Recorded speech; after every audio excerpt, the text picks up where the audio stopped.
Action. Ahlan wa sahlan guys. Assalamualaikum warahmatullahi wabarakatuh. Waalaikumsalam warahmatullahi wabarakatuh. Marhaban bikum fi qanatina Qafirdaus.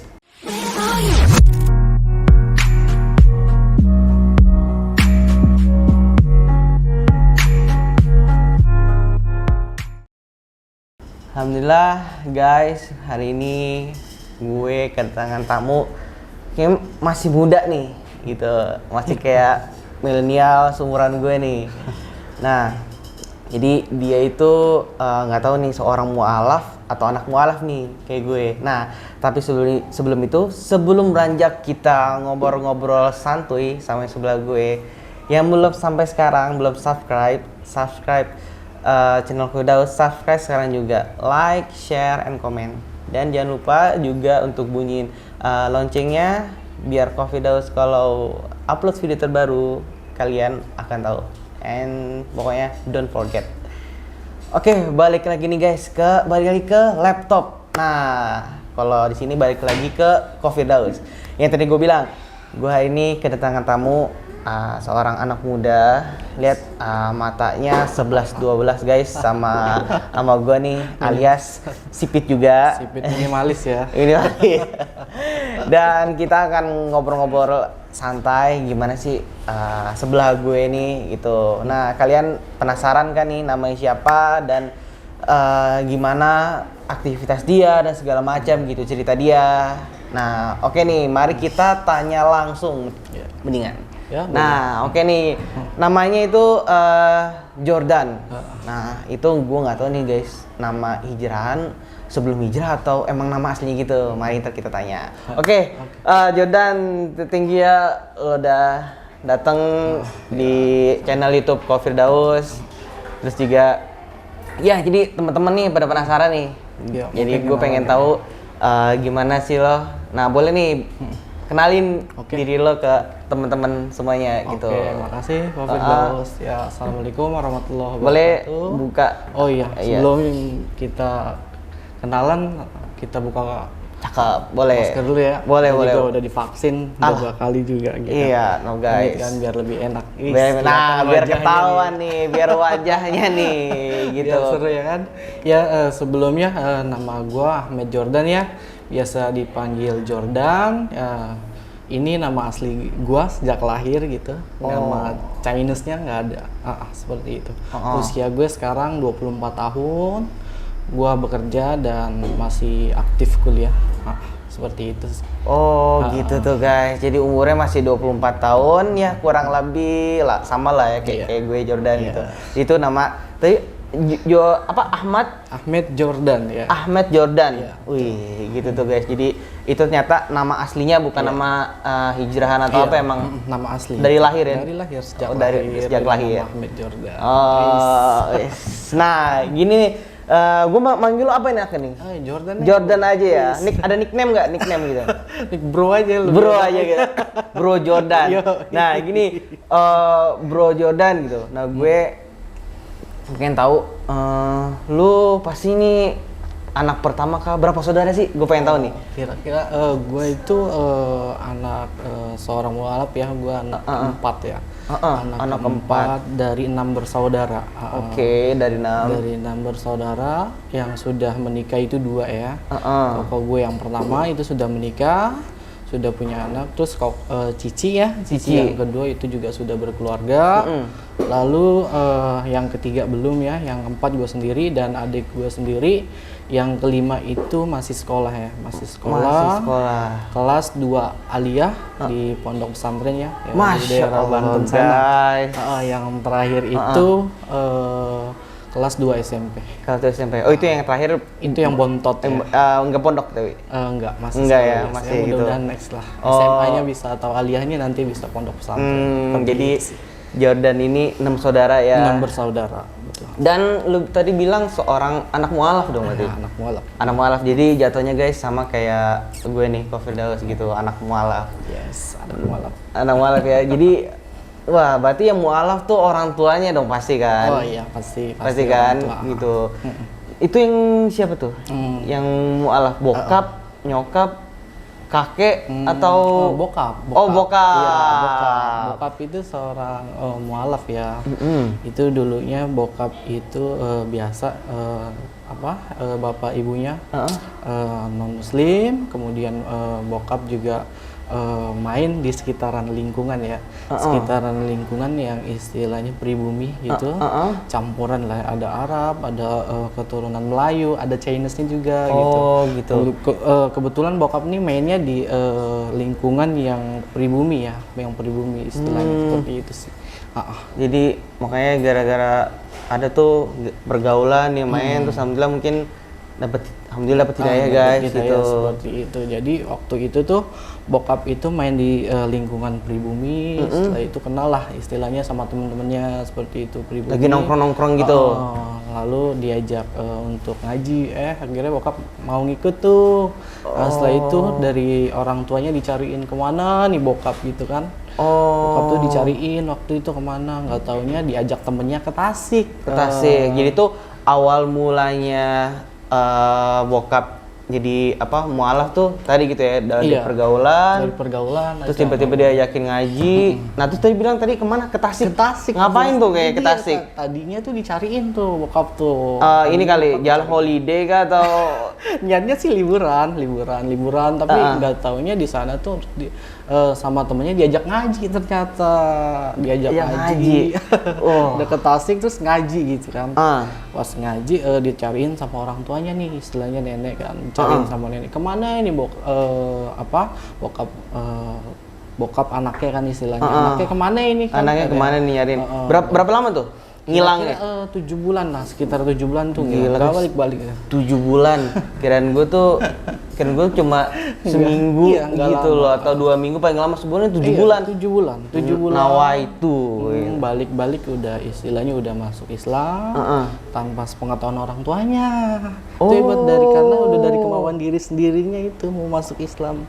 Itu karena pergaulan temen itu dia tadi gitu.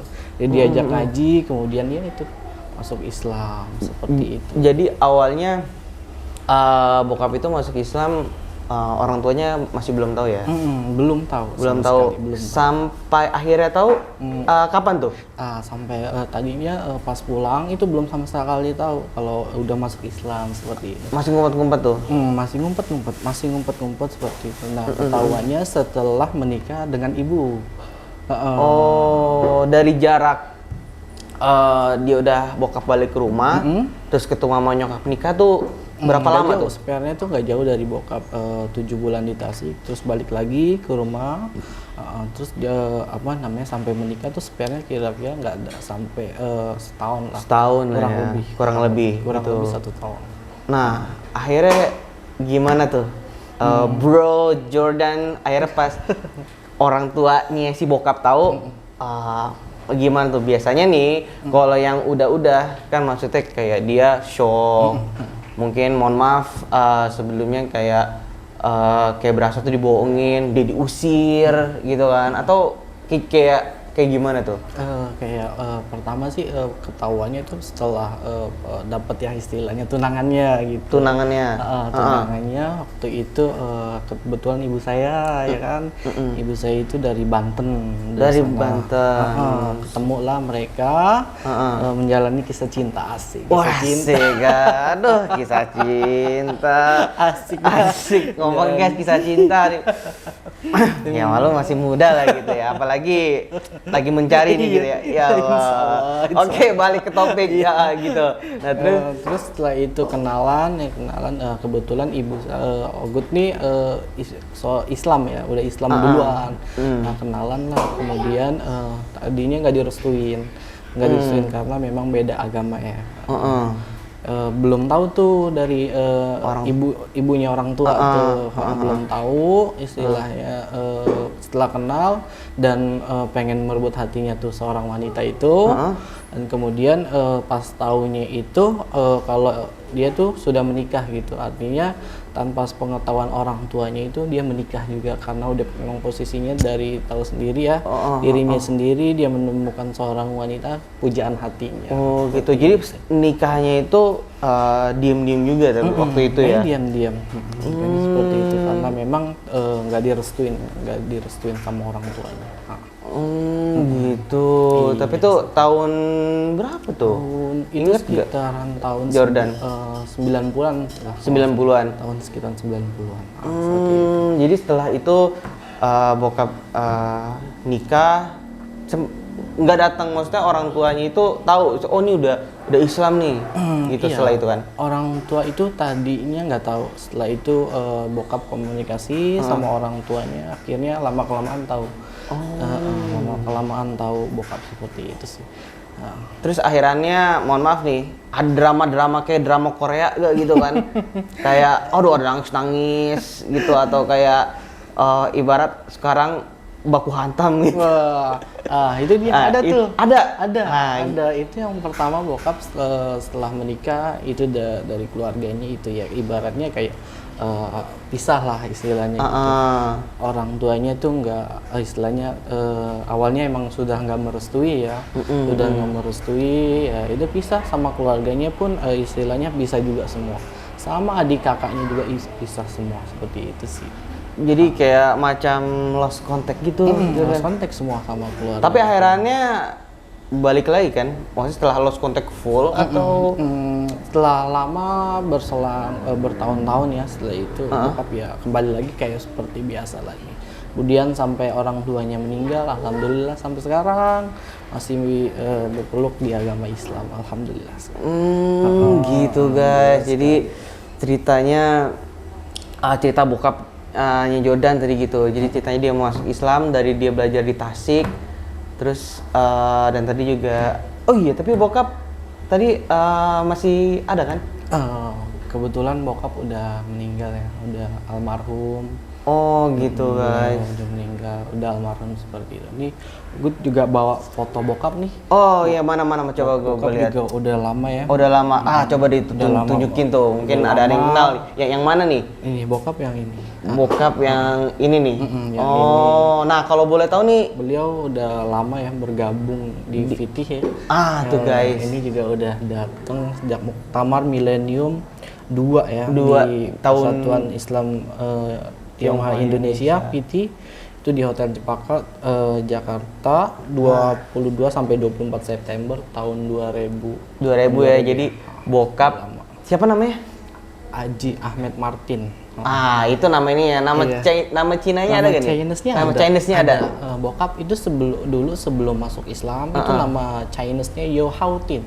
Yo Hao-tin. Berarti marganya Hao apa? Iya, marganya Yo, lebih ke Yo. Nah jadi kalian tadi kita udah dengar cerita dari bapaknya bokapnya Jordan. Dia mualafnya ke Tasik, belajar ngaji 7 bulan, terus alhamdulillah dia balik dan maksudnya kayak mertahanin itu ya sampai ngumpet-ngumpet. Akidahnya itu udah masuk memeluk Islam di sana. Udah memeluk Islam sampai akhirnya ya dia nemuin pujian hatinya, dan sampai pun akhirnya dia menikah dan meninggal pun alhamdulillah dalam keadaan Islam ya. Masya Allah. Jadi ya Allah cukup ini banget ya. Gue kalau Jordan kalau dengerin kayak bokap tahu ini kan waktu itu bokap kayak ada dia denger radio gitu kan. Pokoknya banyak lah versi-versinya kayak ada si Koh Asen dengerin hujan gitu yang di video gue sebelumnya. Itu tuh emang kalau yang orang mualaf tuh banyak bukan banyak versi banyak ceritanya gitu. Ceritanya jelas itu. Bokap kan dari pergaulan ya. Pergaulan juga. Bareng semua berangkat ngaji bareng dapat hidayah. Dapat hidayah tuh guys. Jadi itu dia hidayah tuh dari mana aja. Dari mana aja. Bisa kita dan itu juga pilihan sebenarnya juga ya. Betul banget. Itu banget. Nah nih Ahmed kan Bro Jordan. Namanya sih kayak pembasket yang terkenal itu ya. Kayak gue tuh Jordan gitu. Wih, pemain basket nih. Bukan, ini KW. KW ya. Tapi bukan pemain basket. Pemain basket bukan ya. Futsal kali. Futsal hobi. Wah. Iya. Nah, tadi gini, lo bilang lo udah gawe tuh ya, udah kerja. Iya. Tuh gawe, maksudnya gawe di mana? Gue itu kerjanya di instansi ya, di Pemprov DKI ya, di pelayanan kelurahan seperti itu sih. Masih aktif kuliah juga gitu. Oh iya, tadi lu bilang aktif kuliah. Semester berapa nih kalau gue tahu nih? Gue itu dari semester 4 menuju ke semester 5 sekarang. Berarti lu udah ngerasain offline belum nih? Udah kan? Udah ngerasain. Alhamdulillah ya. Alhamdulillah udah ngerasain Alhamdulillah ya. offline 1 tahun nih. 1 tahun ya? 1 tahun, setelah itu ya udah ada pandemi. Online? Online terus sampai sekarang. Alhamdulillah sih. Jadi kalau anak-anak yang sebelum nih zaman sekarang masih online, masih abu-abu sih, temennya masih virtual, bukan asli gitu. Takutnya kan nggak asli, nggak sama, dia pakai foto yang lain gitu. Nah, gini, Jordan tadi lu kan sama nih kayak gue, anak mualaf. Terus lu juga sipit banget bro sama kayak gue bro. Minimalis banget. Minimalis kan ya? Tapi keberuntungan ini Mas. Keberuntungan hoki nih ya. Hoki.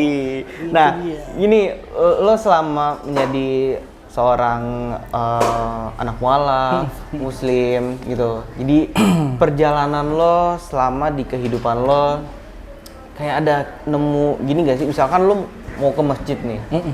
Atau ke musola. Orang tuh ngelihat lo tuh kayak aneh gitu. Kayak lu sholat, lu mohon maaf nih, lu tapi sipit kok sholat gitu. Ada gak sih kayak nanya kayak gitu orang-orang gitu di kalau gitu? Oh gitu, iya.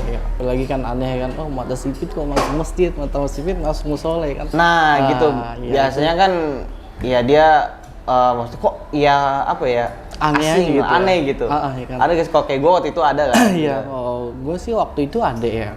Karena gue kan mungkin waktu setelah lulus dari SMP, gue kan pindah ke Aliyah, pondok pesantren gitu. Lu mondok juga? Iya, pondok juga. Wih guys. 3 tahun dulu. 3 tahun? Iya, di Tangerang. Bisa bahasa Arab dong? Ya sedikit-sedikit, cuman... Sedikit-sedikit? Udah lupa kali ya. Oke, terus?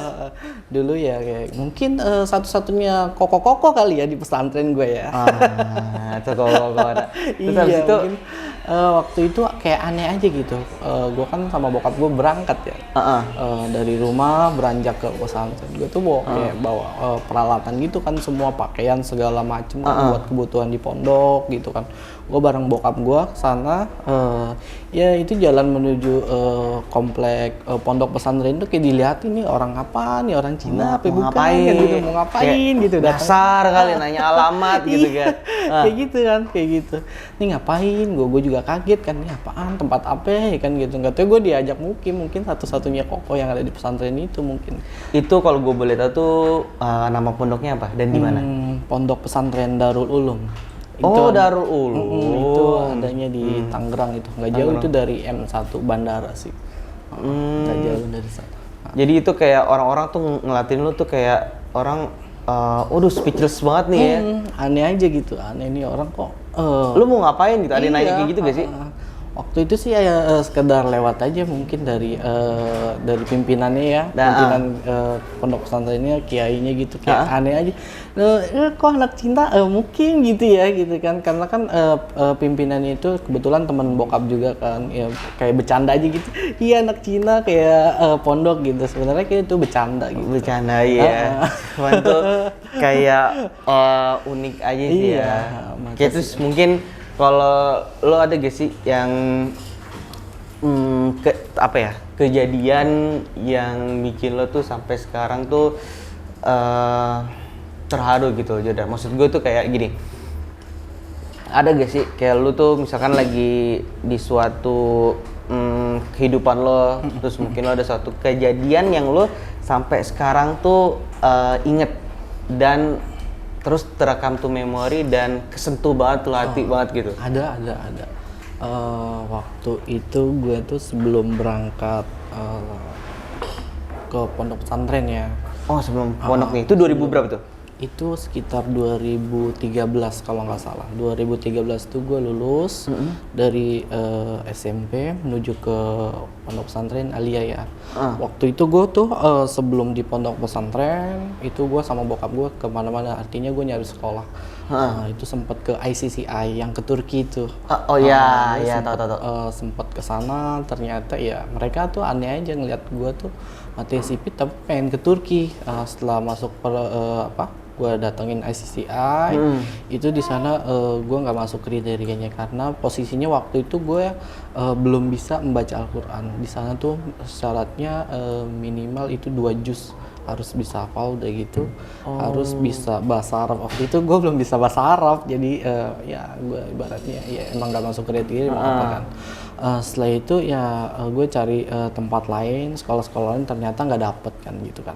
Istilahnya bokap gue suatu ketika gue tuh tanpa dikasih tahu sama bokap gue waktu itu tiba-tiba gue berangkat bawa koper, pakaian segala macem, gue nggak tahu nih gue mau diajak kemana nih gitu. Pokoknya bokap gue tuh cuman bilang ayo ikut katanya. Kita pergi gitu, nggak diajak kemana, nggak taunya berangkatlah gue ke pondok pesantren itu yang gue aliyah lulus di sana itu. Gue berangkat di sana, setelah itu gue datang cukup ke pimpinan yang gue hadepin tuh kayak bapak-bapak udah sepuh gitu. Pakaian kayak kayak kiai gitu. Kayak gitu. Gue datang, tiba-tiba gue di sana diijazah. Diijazah istilahnya diserahkan gitu. Oh, diserahkan, dititipkan gitu di pondok pesantren seperti itu. Gue dititipkan di pondok pesantren. Setelah itu gue itu kayak semacam gue tuh ini ngapain di sini. Ternyata gue dijelasin sama bokap gue kalau gue tuh di pesantrenin gitu supaya sekolah di pesantrenin, mukim di sana seperti itu. Setelah itu gue udah dapat 1 minggu. Bokap gue sering jenguk, istilahnya kan kalau orang-orang lain di pesantren sering jengukin gitu, lagi liburan atau seminggu sekali. Seminggu sekali kayak model dilihat lah perkembangan anaknya seperti apa sih, kayak mulai kesehatannya segala macemnya. Ya istilahnya kayak uang kasih jajan gitulah istilahnya. Semua orang-orang yang di pondok pesantren juga mungkin seperti itu ya kan dijenguk. Gue dijenguk tuh sama bokap gue itu 1 minggu sekali. 1 minggu sekali. Itu di bulan pertama. Bulan pertama bokap gue full tiap minggunya datang buat ngejenguk seperti itu. Di bulan kedua itu gue nggak dijenguk sama bokap gue. Sama sekali nggak dijenguk. Sama sekali sama bokap gue nggak dijenguk. Gue dijenguk sama kakak gue yang pertama. Dia kan sekalian kerja ya di M1 Bandara, sekalian kerja dijenguk. Kok gue bilang, gue tanya kan waktu itu bokap mana gitu, nggak dateng kan waktu itu. Enggak, bokap ada di rumah, padahal waktu itu bokap gue lagi sakit. Bokap gue lagi sakit. Justru bokap gue minggu kedua juga seperti itu. Kakak gue lagi yang datang. Gue tanya bokap kemana, ada di rumah gitu. Padahal kan istilahnya bokap gue lagi sakit, tapi kakak gue waktu itu belum kasih tahu gue karena permintaan bokap gue sendiri gitu. Bokap gue itu waktu itu sakit, nggak mau kasih tahu gue dari pribadi bokap sendiri, karena waktu itu tuh gue baru pertama, belum ada 2 bulan gue di pondok. Waktu itu bokap gue kayak ngerasa jangan dikasih tahu lah, kesian kan jauh gitu kan. Setelah itu di bulan ketiga waktu itu gue sama sekali bokap gue bulan ketiga itu dirawat. Di bulan ketiga itu di minggu, inget banget di minggu pertama bokap gue itu dirawat. Setelah itu bokap gue minta pulang. Minta pulang ke rumah ya. Minta pulang ke rumah. Waktu itu gue masih di pondok tuh. Gue posisinya belum tahu tuh kalau bokap gue tuh sakit seperti itu. 3 bulan setelah minggu kedua bokap gue meninggal. Bokap gue meninggal, gue sama sekali nggak tahu keadaan pas waktu sakitnya, dirawatnya, sama sekali gue nggak tahu, nggak dikabarin, karena memang gue itu baru pertama kali gitu. Maksudnya bermukim tuh baru banget lah istilahnya, belum ada seumuran Jagung. Itu udah mendapat ujian seperti itu. Bokap gue sendiri harus menghadap ilahi ya, istilahnya meninggal waktu itu. Waktu itu gue bahwa gue lagi ujian pagi-pagi, lagi ujian, tiba-tiba ada yang manggil kakak ipar gue, kebetulan datang, bawa gue ke pondok, datang ke pondok, terus bawa gue balik, gue nggak dikasih tahu dalam perjalanan. Masih belum tahu tuh? Belum tahu. Masih udah belum meninggal, tahu. tapi belum dikasih tahu kan. Oke. Perjalanan sampai ke rumah baru gue dikasih tahu sama ibu gue kalau bokap tuh udah nggak ada. Dari situ gue nangis kejar bokap gue, ya itu dia. Gue ngelihat bokap gue udah meninggal, udah nggak ada. Ya, gue juga gue ingat banget betul gue 3 bulan itu cuman ngerasain 1 bulan doang setiap minggunya dijenguk sama bokap gue selama di pondok. Dan itu yang membuat gue gimana ya, gue tuh harus gue mondok ini kemauan bokap gue gitu. Jadi gue juga harus istilahnya ya apa yang bokap gue inginkan, mungkin gue jadi orang yang bermanfaat, yang orang yang berilmu itu, ya itu gue harus teruskan itu gitu. Selain gitu sih. Jadi tuh kayak kita bisa ambil hikmahnya di sini guys, masih sempet kayak kemauan bokap ya, bokapnya Jordan gitu ngelihat anaknya tuh dimasukin ke pesantren di Darul Ulum ya, gitu, dan sempet juga 1 bulan itu tuh setiap minggunya kan dijengukin. Jadi itu masih kayak bokap tuh kalau ini ya, maksudnya bokap di situ mungkin happy banget gitu ya. Iya. Jadi udah gitu sebelum bokap meninggal itu gue kayak punya firasat karena selama 3 bulan bokap gue sakit, gue nggak dikasih tahu sama sekali. 2 bulan ya. 2 bulan karena ya. Sebulan pertama kan gue sering didatengin, dijengukin. 2 bulan ya gue selama sakit tuh gue nggak dikasih tahu. Gue tuh punya firasat. Gimana tuh feeling lo tuh? Feeling gue tuh pengen ngafal tahlil gitu, bacaan tahlil gitu, hadorot gitu ya kan. Gue nggak tahu tuh kayak gimana. Tiap gue mau aktivitas di pondok gue mau ngafal ini nih surat tahlil, gue mau ngafal ini nih surat tahlil gitu, kayak hadorot ya kan, segala macam doa tahlil seperti itu kan untuk sesembahan apa namanya istilahnya kayak, orang yang udah nggak ada, yang udah ada ditahlilin, kayak dia baca yasinan segala macam gitu. Gue tuh pengen itu, nggak taunya ya itu mungkin firasat dari Allah mungkin ya. Nah itu ya nggak tahu, qadar Allah bokap gue meninggal ya, sampai gue ngelihat langsung, sampai gue yang ajanin langsung waktu itu ya, gue antar waktu itu ya seperti itu. Nah jadi tuh bokap dari 2000 berapa tuh? Waktu itu meninggal bokap ya? itu meninggal bulan Desember 2013.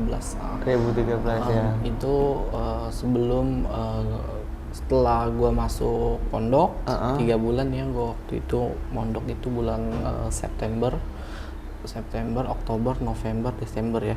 Waktu itu 3 bulan lebih. 3 bulan lebih. Bokap meninggal itu yang membuat gue tersentuh ya, istilahnya gue masuk pesantren ya, istilahnya dari gue nggak bisa ngaji, istilahnya gue SMP tuh belum bisa ngaji sama sekali, karena gue tuh SMP sekolah umum gitu, sekolah umum, sekolah biasa, sekolah negeri itu, dan itu pelajaran agamanya itu jarang banget. Dan gue merasa dapat hidayah banget kalau gue masuk pesantren, bisa istilahnya gue bisa ngaji, bisa istilahnya adalah hidayah yang dapat gitu dari hasil gue belajar di pesantren istilahnya. Gue mengenal Islam lebih dalam lagi seperti itu. Masya Allah. Itu berkat bokap lah seperti itu. Bokap ya. Dan sayangnya beliau udah nggak ada, udah meninggal seperti itu. Tapi bokap pasti insya Allah udah seneng lah di sana kan, seneng banget. Dan walaupun bokap belum pernah, maksudnya belum pernah dengerin lo ngaji mungkin ya? Belum pernah ya? Belum sama sekali. Mungkin ya lo bisa doain beliau lah, ya. Bisa enggaknya beliau tuh pasti doanya insya Allah sampai ya, gitu. Sampai kan istilahnya doa yang nggak putus dia. Salah satunya dari doa anak iya sih. Yang mendoakan orang tuanya ya. Orang tuanya. Jadi bokap tuh kayak mempersiapkan gitu loh guys. Kayak gue tuh mikir di balik semua itu pasti ada hikmahnya kenapa bokap nyuruh lo buat waktu itu masuk pesantren kan. Biar lo tuh mungkin juga nanti jadi imam juga itu bisa ya kayak buat doa, buat ya bisa baca Al-Quran, ngaji segala macem gitu. Betul banget kayak gitu. Jadi iya apa ya, ekspektasi kayak bokap bilang yuk mau kemana, lu kan istilahnya punya tabungan lah. Punya tabungan. Istilahnya punya tabungan ketika ya mungkin punya firasat juga ya. Punya firasat. Karena emang nggak jauh sih jaraknya ketika gue udah dimasukin pesantren, bokap gue meninggal gitu kan istilahnya kan. Oh ini gue harus mempersiapkan ini nih ke anak gue nanti. Kalau bukan anak-anak gue yang mendoakan kan istilahnya siapa lagi gitu kan gitu kan. Gitu, betul. Ini itu sih mungkin salah satunya seperti itu. Salah satu. Nah, gitu guys. Jadi tadi kita banyak banget ya udah ngobrol tadi tentang bokapnya gimana mualaf, bokapnya Jordan, terus juga dia punya cerita sebagai anak mualaf. Tadi kita udah dengerin langsung dari Jordan gimana, terus juga tadi yang kita barusan denger juga dia punya cerita yang benar-benar tuh tidak terlupakan di memorinya gitu ya, sampai-sampai tuh benar-benar tuh menurut gue sih itu buat penguatan.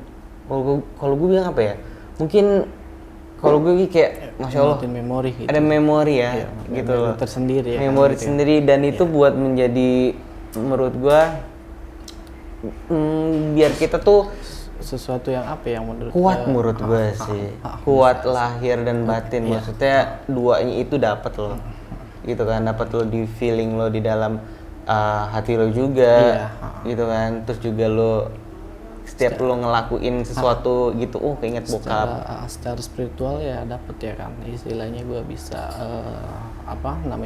berkat bokap kan istilahnya. Berkat bokap gue bisa ngedoain, spiritual gue mungkin ada nambah gitu ya kan istilahnya. Dari segi agama ya kan, pengetahuan dalam agama gitu. Dapat lah ya semuanya. Dapat semua seperti itu. Nah gini Bro Jordan, tadi kita udah ngebahas semuanya tentang lo juga bokap lo, kisah lo semua. Nah, gue penasaran nih. Pastinya lo kayak punya ada cici, ada ade, ada koko gitu. Nah, mereka gimana nih? Maksud gue kepo sedikit dia. Mereka tuh Islam Muslim juga kah? Atau mu'alaf juga kah? Atau ada yang dia awalnya non terus jadi mu'alaf, gimana sih? Dari kakak, cici atau adik gue sendiri semuanya alhamdulillah sejak bokap gue udah masuk Islam waktu itu kan. Waktu itu masuk Islam itu dari belum punya anak sampai punya anak itu alhamdulillah dari lahir udah Islam semua. Udah Islam semua ya, masya Allah. Istilahnya udah Islam semua dari anak pertama sampai anak keenam. Udah yang pertama yang keenam ya? Itu udah Islam semua mereka dari lahir, alhamdulillah. Alhamdulillah, itu sama ceritanya kayak gue lah ya. Kayak gue juga punya koko sama cici juga, punya adik dari lahir juga udah Muslim gitu. Alhamdulillah. Wih gila guys, hari ini gue masya Allah ceritanya dia buat jadi pelajaran juga loh buat nanti teman-teman subscriber yang dengerin nih cerita dari Jordan. Ahmed Jordan gitu. Terus biar kalau gue ya dengar tadi tuh kayak membangkitkan apa ya, mood kan, bukan mood sih, aura auranya apa nih? Auranya bukan aura kasih. Nah, terus iya sih maksud gue tuh kayak gini loh Jordan, memotivasi sih gitu loh, biar tuh ke depannya nih kita ada pengalaman kayak gini, biar kita tuh motivasi biar makin kuat lah ya ke depannya gitu. Nah, gini Jordan, gue pengen nanya, lu main sosial media gak? Sosial media. Jadi biar teman-teman tahu semua nih, nanti kalau yang setelah habis ini nonton, kalau mau kepo-kepoin lu nanti bisa di follow ya. Di follow. Ada gak nih? bilang aja. Ada, gue sendiri main aktif ya di Instagram ya. Oh Instagram. Aktif di Instagram tapi di private ya. Tapi kalau mau follow aja nggak apa-apa. Follow aja. DM aja ya. DM aja. Nanya jomblo apa nggak, single apa nggak gitu? Oh bukan. Kalau mau intro juga boleh. Intro ya. Ya nama Instagramnya Ahmed Jordan nih. Itu lebih sering aktif di Instagram sih. Yang lainnya ini lebih ke Facebook jarang-jarang. Ahmed Jordan juga sama. Ahmed Jordan. Oke, guys. Sesuai namanya anak keempat namanya Jordan. Anak keempat Jordan. Nah, jadi ntar kalau yang belum jelas nanti biasa gue tulis di bawahnya Jordan gitu kan. Jadi ntar kalian semua bisa kepoin Instagramnya langsung. Kalau ada yang mau nanya juga silahkan. Nanya pribadi juga silahkan gitu kan. Nah, gini Jordan. Biasanya gue sebelum tahari itu ada quotes gak nih dari lo nih, quotes biar ya atau kata-kata mutiara gitu. Kata-kata mutiara. Ada gak nih? Iya, sebelum kita penutupan. Jadi ya, gue persilahkan gitu. Ada quotes penutup hari ini cerita lo yang tadi. Yang barusan. Kalau kayak quotes atau kata-kata mutiara Kata-kata mutiara. Gini deh, jadi gini kalau gue pengen ngebagi ini ke duit 1 juta sejuta nih untuk subscribernya Firdaus di asik. Cuan. Apa sih itu? Duit sejuta itu apa sih? Yang pertama singkatan dari DUIT. Duit. Oke, fulus. Cien. Money. Ya, itu satu lagi SEJUTA. Sejuta. Istilahnya katanya kalau digabung duit sejuta. Apa itu duit sejuta? Yang pertama itu dari angka huruf D. Apa tuh huruf D kira-kira? Firdaus tahu? Itu huruf D itu yang pertama doa. Doa. Ya, segala sesuatu aktivitas atau apa yang pekerjaan yang kita lakuin itu jangan lupa kita selalu mengawalinya dengan doa seperti itu. Cakep. Kemudian setelah huruf D itu ada huruf U. Wih, apa tuh huruf U Firdaus? U itu kira-kira itu usaha. Usaha. Itulah setelah kita berdoa jangan lupa kita berusaha seperti itu Firdaus. Setelah itu ada huruf I. Apa itu? I itu ikhtiar, segala sesuatunya kita bersungguh-sungguh. Setelah kita berdoa, berusaha, kita berikhtiar. Berikhtiar artinya kita bersungguh-sungguh atas sesuatu yang akan kita usahakan seperti itu. Setelah D, U, I, T yang terakhir.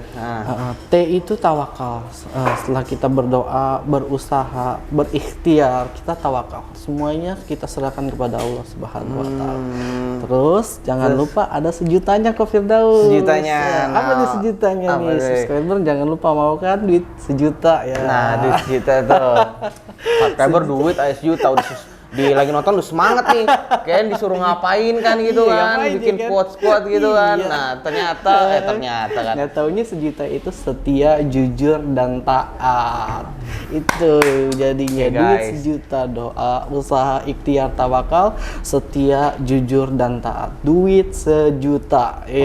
Sejuta kepada Allah, sejuta kepada Rasul, sejuta kepada orang tua, sejuta kepada sahabat, sejuta kepada Firdaus, sejuta kepada subscriber seperti itu. Amin. Jadi dibalik artinya duit sejuta itu artinya itu tuh guys, itu bukan cuan ya, itu beda lagi ceritanya.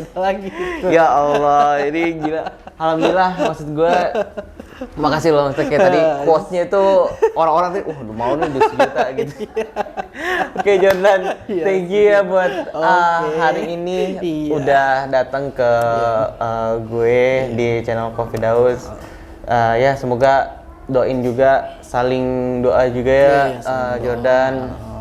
Semoga kita juga diberikan kesehatan juga dan Indonesia insya Allah makin berkurang dan makin membaik, terutama masalah corona ini, COVID ini. Dan yang belum teman-teman yang belum vaksin segera yuk vaksin gitu, agar ya namanya kita juga ikhtiar yang tadi lo bilang kan, ikhtiar gitu. Ya kita ya mana tahu, pokoknya intinya kita ikhtiar, ya kita ya pasrah aja intinya kan. Gitu. Tawakal semua serahkan kepada Allah gitu. Nah, cakep. Thank you lo Jirannya hari ini. Udah datang, jadi kita baru bincang-bincang narasumber gue hari ini yang cukup ciamik gitu. Dan dari gue Firdaus, penutupan dari gue. شكرا لمشاهدة قناة Coffee Daus ونشوف ونتقابل في الأسبوع القادم في أسبوع مرة أخرى وبالله التوفيق والهداية والله موافق إلى أقوم الطريق والسلام عليكم warahmatullahi wabarakatuh. Waalaikumsalam warahmatullahi wabarakatuh.